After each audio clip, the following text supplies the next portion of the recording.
طبعا زي ما احنا شايفين وفنانين ومتابعين عارفين ان السينما المصريه انقرضت خلاص، ما بقاش فيه سينما مصريه.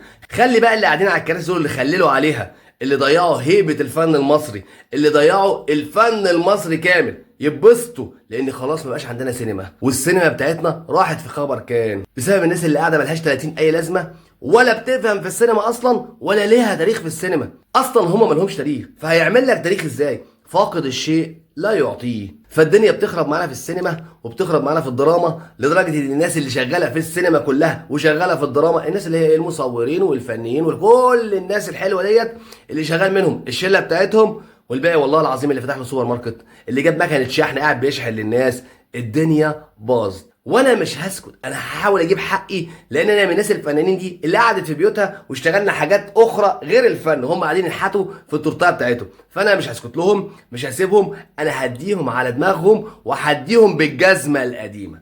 انت يا معلم اشترك في القناه، فعل الجرس، تابعني واتفرج على شويه تهزيق وبهدله فيهم، اقسم بالله لا اوريهم انا الصندوق الاسود بتاعهم. انا هطلع اسرار انت نفسك مش هتصدق ان دي موجوده، ومش قصدي ان انا افضحهم والله، انا بس عايز افهمك ازاي الدنيا بايظه مع الناس دي. بس اوعى تنسى تشترك في القناه وتفعل الجرس وتابعني، هتتبسط.